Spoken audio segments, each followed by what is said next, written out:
अस्सलाम वालेकुम to all. उम्मीद करता हूँ आप सब खैर आफियत के साथ होंगे। दोस्तों, मेरा नाम है डॉक्टर अली असगर और आज का टॉपिक बहुत इंटरेस्टिंग है। इस टॉपिक का नाम है स्केलर्स एंड वेक्टर्स। स्केलर और वेक्टर, स्केलर यानी वो क्वांटिटी जिसके अंदर हमें सिर्फ मैग्नीट्यूड की रिक्वायरमेंट होती है, डायरेक्शन की ज़रूरत नहीं होती। वेक्टर का मतलब वो क्वांटिटी जिसके अंदर हमें मैग्नीट्यूड भी चाहिए होता है और मैग्नीट्यूड के साथ साथ हमें डायरेक्शन की भी ज़रूरत पड़ती है। एग्जाम्पल के तौर पर अगर मैं पूछूँ आपसे कि आपकी एज क्या है, आप कहेंगे 15 साल, 17 साल। मगर अगर मैं कहूँ कि कहाँ है, वेयर, एज आपकी किधर है, तो आप कहेंगे सर ये कैसा सवाल कर रहे हैं। इसका मतलब as is pure scalar quantity. अगर मैं आपको कहूँ यार धक्का लगाओ ज़रा, तो धक्का कहाँ लगाऊँ, आपकी तरफ, आपसे अभी, तो इसके अंदर हमें मैग्नीट्यूड भी शो करना पड़ता है, जो कि यहाँ पे लिखा हुआ भी है एग्जाम्पल में। अब स्केलर्स और वेक्टर्स को रिप्रेजेंट कैसे करते हैं, याद रखिएगा वेक्टर ग्राफिकली रिप्रेजेंट होते हैं एरो की मदद से। ये जो इसकी ये वाला पार्ट है इसको द मैग्नीट्यूड, और हेड जो है वो उसकी डायरेक्शन को मेंशन करता है। और अगर आप अल्फ़ाबेटिकली ए लिखते हैं और ए के ऊपर एरो लगा लेते हैं तो उसका मतलब ये एक वेक्टर है। वेक्टर को आप एरो से भी रिप्रेजेंट कर सकते हैं लिखते वक्त, या तो फिर उसको बोल्ड कर दें, गहरा लिखें। अब जरा देखिएगा वेक्टर्स को हम ऐड कैसे करते हैं, यहाँ पे मैंने करके भी बताया। सबसे पहला वो हमारा वेक्टर है वेक्टर ए, ये ऐड हुआ किसके साथ, बी के साथ। कैसे पता चला, head of the first vector coincide with the tail of second vector, ये वेक्टर आया बी। अब इन दोनों का रिजल्टिंग कैसे निकला, ये वाला वेक्टर जिसको मैं कह रहा हूँ आर। आर की पहचान ये होगी कि टेल टू टेल कोइंसाइड करेगी, गौर से देखिएगा, और हेड टू हेड कोइंसाइड करेंगे। Resultant vector tail coincide with the tail of the first vector and resultant vector head coincide with the head of last vector। ये मेरी बात ध्यान में रखिएगा। अब इसको हमने ऐड कैसे किया, O A plus A B is equal to O R, जो कि यहाँ पे लिखा हुआ भी है। यानी हमारे पास है ओ बी हमारे पास ये बी है, O B is equal to O A plus A B, जो कि यहाँ पे लिखा हुआ है। इक्वेशन नंबर 1 आ गई। अब हमने यहाँ पे बनाया law of commutative. Commutative law का मतलब है आपके पास 3 वेक्टर्स होंगे ए बी सी, आपकी मर्जी कि आप सबसे पहले किसको ऐड करते हैं। ये हमारे पास एक लॉ है एसोसिएट, जिसको अभी मैंने आपको बताया, और एक लॉ है हमारे पास कम्यूटेटिव लॉ। कम्यूटेटिव लॉ के अंदर हमें ये कहते हैं कि आपकी मर्जी के ए को बी में पहले ऐड करें, उसका आंसर आर आएगा। सिमिलरली दूसरा स्टूडेंट आर निकालता है बी प्लस ए से, यानी पहले वो बी लिखता है फिर उसकी बातें लिखता है, मगर इन दोनों का आंसर सेम आएगा, जिसको हम कहते हैं कम्यूटेटिव लॉ। कम्यूटेटिव लॉ के अंदर आप इस डायग्राम को देखेंगे समझ आ जाएगा। ये वेक्टर ए है, ए को मैंने बी के अंदर ऐड करवाया तो मेरे पास ये आया आर इज इक्वल टू ए, पहले लिखा फिर बी लिखा। इस केस के अंदर मैंने पहले बी लिखा और फिर यहाँ पे मेरे पास एक वेक्टर है ए जो छोटा सा लिखा हुआ था। इन दोनों को जब मैं आपस में ऐड कराऊंगा तो मेरे पास आए बी प्लस ए, तो ये रिजल्टेंट वेक्टर है और ये दोनों का सेम ही होगा। एसोसिएटेड लॉ, एसोसिएटेड लॉ के अंदर हमारे पास 3 वेक्टर्स होंगे। ज़रा देखिएगा, ये मेरे पास एक वेक्टर है ए, इसको मैंने ऐड करवाया बी से और इसका एक रिजल्टेंट निकला जो कि ये रहा, जिसको मैं कह रहा हूँ ए बी। अब ये ए बी एक रिजल्टेंट वेक्टर है, इसको जब मैं इस वाले वेक्टर जो कि यहाँ पे मैंने सी से मेंशन किया है, सी के साथ ऐड करवाऊंगा तो ए प्लस बी का ब्रैकेट होगा और फिर यहाँ पे सी लिखा जाएगा, और फिर यहाँ पे जब मैं आऊँगा तो इसको हम कहेंगे रिजल्टेंट वेक्टर आर, जो कि यहाँ पे मेंशन है। जरा देखिएगा, सबसे पहले आपने ए को बी के अंदर ऐड करवाया, कपल कर दिया यानी ब्रैकेट लगा दिया, उसके बाद मैंने अलग से सी लिखा, ये आपकी इक्वेशन नंबर 2 आ गई। दूसरे एंड पर अगर मैं जाऊँ तो सबसे पहले मैंने एज इट इज़ ए लिया, ये ए आ गया। अब मैं पहले ऐड करवा रहा हूँ बी को सी में, और जब मैंने बी को सी के अंदर ऐड करवाया तो मेरे पास इसका रिजल्टेंट आया, जिसको मैंने कहा बी प्लस सी। और इसको जब मैं ए के साथ ऐड करवाता हूँ तो अब मैं लिखूंगा ए, ब्रैकेट में लिखूंगा बी प्लस सी, जो कि मेरे पास इक्वेशन नंबर 1 है। अब ये दोनों आंसर लेफ्ट हैंड साइड पे आर हैं, तो इसका मतलब ए प्लस बी प्लस सी को ब्रैकेट कर दें, बराबर है ए प्लस बी को पहले सॉल्व करिएगा फिर उसके आंसर को सी के अंदर ऐड करिएगा, ये भी उसके बराबर होगा। ये हमारे पास था एसोसिएटेड लॉ। अब हम बात करते हैं magnitude of the resultant vector की। उसके निकालने के लिए हमारे पास हैं 2 फॉर्मूले, law of cosine and law of sine.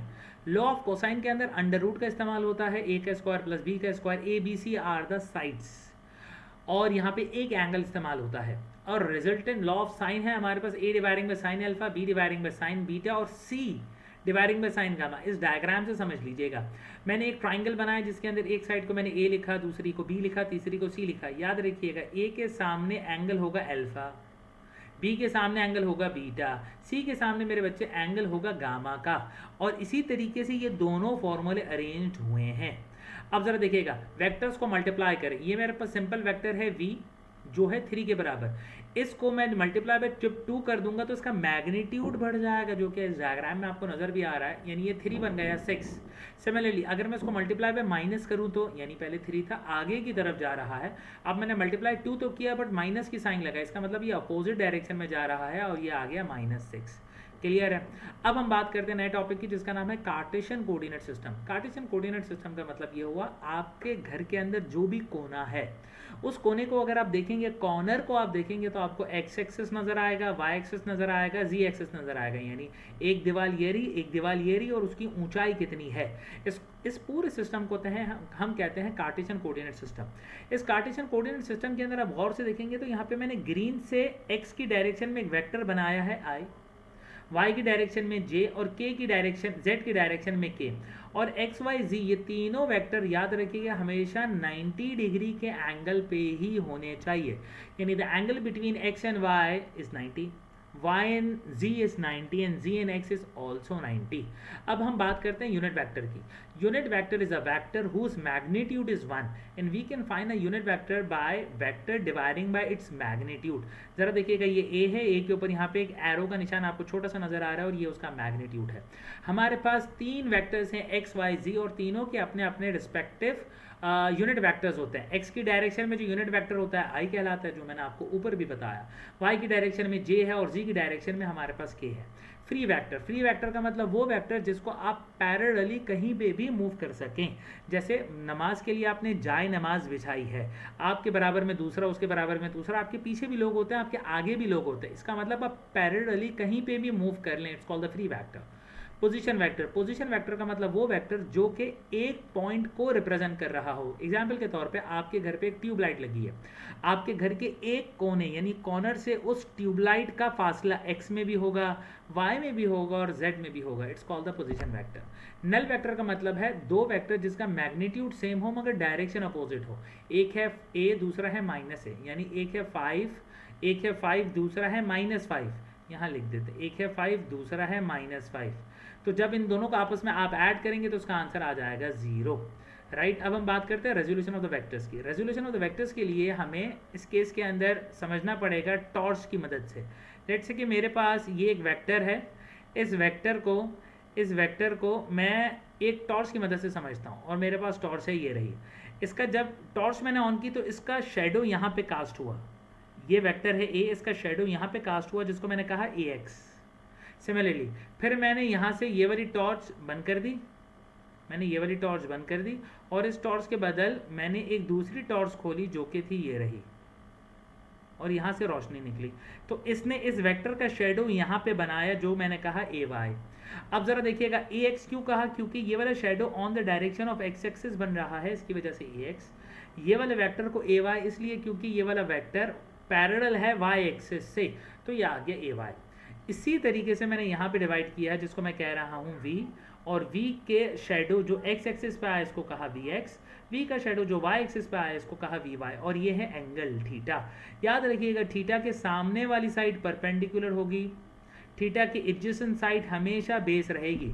Sometimes अगर आपको कोई एंगल नहीं देता, जैसे ये वाली डायग्राम, इसके अंदर मैंने कोई एंगल मेंशन नहीं किया, तो आप में से कोई स्टूडेंट कह सकते हैं sir hypotenuse is c, perpendicular इस केस में b है, बेस a है जो कि यहाँ पे लिखा हुआ भी है, और इस वाले केस को देखें तो इसके अंदर मुझे परपेंडिकुलर a नज़र आता है, बेस b नज़र आती है और हाइपोटेनस तो c होता है, मगर इन दोनों में मैंने एंगल मेंशन नहीं किया। जब मैं एंगल मेंशन करूंगा तो याद रखिएगा थीटा के अपोजिट परपेंडिकुलर, थीटा के एडजेसेंट बेस, और इसी कॉन्सेप्ट से जब मैंने यहाँ पे कॉस थीटा लगाया तो कॉस थीटा यानी बेस ओवर हाइपोटेनस। बेस है मेरे पास ओ बी जो कि Vx के बराबर है, हाइपोटेनस है ए बी जो कि Vy के बराबर, हाइपोटेनस है हमारे पास ओ ए जो कि V के बराबर है, तो यहाँ पे मैंने लिखा O B is equal to O into cos theta. इस फॉर्मूले को मैंने क्रॉस मल्टीप्लाई कर दिया, यानी ओ ए कॉस थीटा के साथ चला गया। अब ओ बी मेरे पास किसके बराबर है भाई साहब, ओ बी मेरे पास Vx के बराबर है, यहाँ पे मैंने Vx लिखा इज इक्वल टू ओ ए मेरे पास इसके V के बराबर था कॉस थीटा, ये मेरे पास x का कॉम्पोनेंट निकला। अब मैं y के कंपोनेंट की बात करता हूँ। y के लिए मैं लगाऊंगा sine theta is equal to perpendicular dividing by base, perpendicular B A, hypotenuse हमारे पास अगेन ओ ए था। अब B A is equal to cross multiply करने के बाद ओ ए साइन थीटा, ओ ए का मतलब v है और बी ए का मतलब हम एक दफ़ा देख लेते हैं। बी का मतलब मेरे बच्चे यहाँ पे हमारे पास है वी एक्स, तो यहाँ पे आ जाएगा हमारे पास V B A, sorry B A का मतलब हमारे पास एक दफ़ा देख लेते हैं हम, बी ए का मतलब मेरे पास है यहाँ पे वी वाई। तो यहाँ पे मेरे पास y कंपोनेंट के लिए मुझे साइन थीटा लगाना पड़ेगा, ये याद रखने वाली बात है। x कंपोनेंट के लिए मुझे cos थीटा लगाना पड़ेगा। अब अगर मुझे इसकी डायरेक्शन चाहिए तो डायरेक्शन के लिए मैं लगाऊंगा tangent theta is equal to B A dividing by O B, यानी perpendicular dividing by base. Perpendicular V Y था, बेस मेरे पास वी एक्स था। जब मैं इसको सॉल्व करूंगा तो टेंजेंट को इज इक्वल टू के राइट हैंड साइड पे ले जाऊंगा तो ये टेंजेंट इनवर्स बन जाएगा। तो theta is equal to tangent inverse v y dividing by v x. अब जब आप ये फॉर्मूला समझ गए तो इसको, यानी let say v x is equal to 30, v y is equal to 70, जब आप इसको इसका एंगल निकालेंगे तो इसका एंगल का आंसर निकाल के आप देखेंगे तो आपके पास इसका आंसर आएगा अप्रॉक्सीमेटली 1.1 के बराबर, राइट। अब इसके बाद का जो टॉपिक है वो है एडिशन ऑफ द वेक्टर। उसके लिए मैं आपके लिए एक नया लेक्चर बनाऊंगा। उम्मीद करता हूँ आपको मेरा ये लेक्चर समझ आया होगा, पसंद आया होगा। मेरे चैनल को ज़रूर सब्सक्राइब करें। Thank you very much.